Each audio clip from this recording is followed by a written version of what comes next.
আছে তাদের সাথে আমাদের সবার সাথে সুসম্পর্ক আমাদের হবে, বিকজ একজন আপনার নেইবারের সাথে যদি আপনি ঝগড়াও করতে চান তার সাথে একটা সম্পর্ক লাগে। আপনার পাশের বাড়ির লোকের সাথে যদি ঝগড়া করতে হয় তা সেটার জন্য একটা মিনিমাম ওয়ার্কিং রিলেশনশিপ লাগে না, তা না হলে আপনি পারেন না।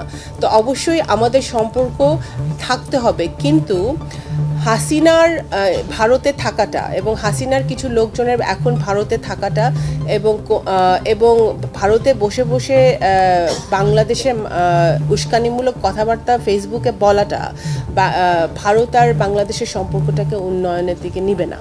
তো সেই ক্ষেত্রে অবশ্যই আমি সবসময় এটা আমি বলি, এখনও বলছি যে দিল্লিকে ডিসাইড করতে হবে বাংলাদেশের ব্যাপারে তাদের ফরেন পলিসি কি হবে। আমাদের এমন একটা স্ট্র্যাটেজিক ফরেন পলিসি হওয়া উচিত যেটা বাংলাদেশের জন্য, বাংলাদেশের মানুষের জন্য উপকারে আসবে। আমাদের সমস্যা কি যে বাংলাদেশে যখনই সরকার পরিবর্তন হয়েছে আমাদের ফরেন পলিসিও পরিবর্তন হয়েছে। প্রত্যেক এক এক সরকারের সময় আমরা হাসিনার সময় দেখলাম যে ওরা একেবারেই ইন্ডিয়া ডিপেন্ডেন্ট। আচ্ছা, এখন কিন্তু অন্যান্য দেশে কি হয় যে আমরা সরকার যেই আসুক নিজের দেশের স্বার্থ রক্ষা করে কিন্তু তারা অন্য দেশের সাথে ফরেন পলিসিটা করে, অন্য দেশের সাথে ট্রেড করে, অন্য দেশের সাথে ডিল করে, অন্য দেশের সাথে কথা বলে। তো সেই জায়গাটায় বাংলাদেশকে আসতে হবে। কিছুদিন আগে 32 নম্বর একটা ঘটনা ঘটেছে, কারণ হাসিনা ওখান দিয়ে কি একটা বলেছে। এই ঘটনার পরে ভারত একটা স্টেটমেন্ট দিয়েছে, আপনারা দেখেছেন। তো এই 15 বছর যখন আমাদের দেশে গুম হয়েছে, খুন হয়েছে, বা আমাদের এই বা জুলাই আগস্ট মাসে যখন শিশুদেরকে টার্গেট করে গুলি করে খুন করা হয়েছে, যেটা ইউনাইটেড নেশনস রিপোর্টে আপনারা গত পরশুদিন এসছে, তাদের যে ফ্যাক্ট ফাইন্ডিং রিপোর্টে যে টার্গেট করে গুলি করা হয়েছে শিশুদেরকে, তখন কিন্তু ইন্ডিয়া কোনো স্টেটমেন্ট দেয় নাই। এখন যে তারা স্টেটমেন্ট দিচ্ছে, এটাকে আমরা তাদের বাংলাদেশের অভ্যন্তরীণ ব্যাপারে তাদের নাক গলানো আমরা মনে করি।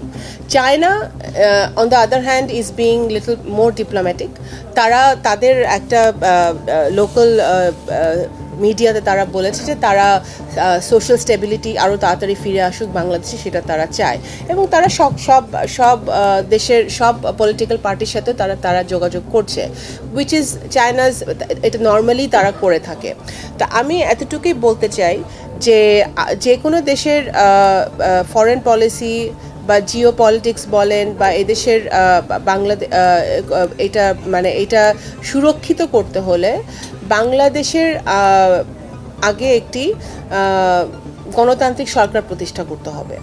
আপনার পায়ের নিচে যদি মাটি না থাকে, যেহেতু হাসিনার পায়ের নিচে মাটি ছিল না, সে তার অন্য দেশের উপর ডিপেন্ড করতে হয়েছে ক্ষমতা টিকে থাকার জন্য। রোহিঙ্গা সমস্যার সমাধান তারা করতে পারে নাই, কারণ তারা একটা দ্বিপাক্ষিক এগ্রিমেন্ট করেছিল বিটুইন বাংলাদেশ অ্যান্ড মিয়ানমার, যেটা মিয়ানমার পাত্তাও দেয় নাই। এটা আমরা পুরাটাই চায়নার উপর তারা ঠেলে দিয়েছে, and China took over the whole thing, and কিছুই সমাধান হয় নাই।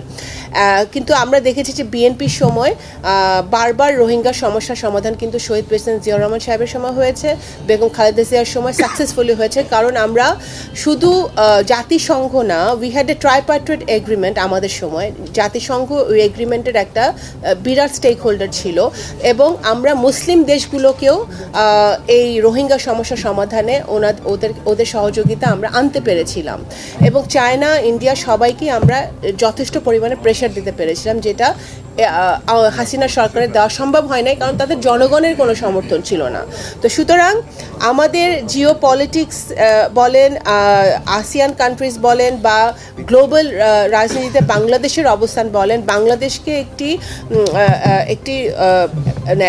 মানে সত্যিকার অর্থে একটি উন্নয়নশীল দেশে পরিণত করতে হলে ওই হাসিনার মতো ফিকটিশিয়াস ডেটা দিয়ে, একটি নকল ডেটা দিয়ে যে আমরা যে এলডিসিতে যাব, এটাও এখন বাংলাদেশ কিন্তু আরেকটা বিপদের মুখোমুখি হবে এখন, কারণ ওর পুরা সংখ্যাগুলোই ছিল একটা বায়বীয় সংখ্যা।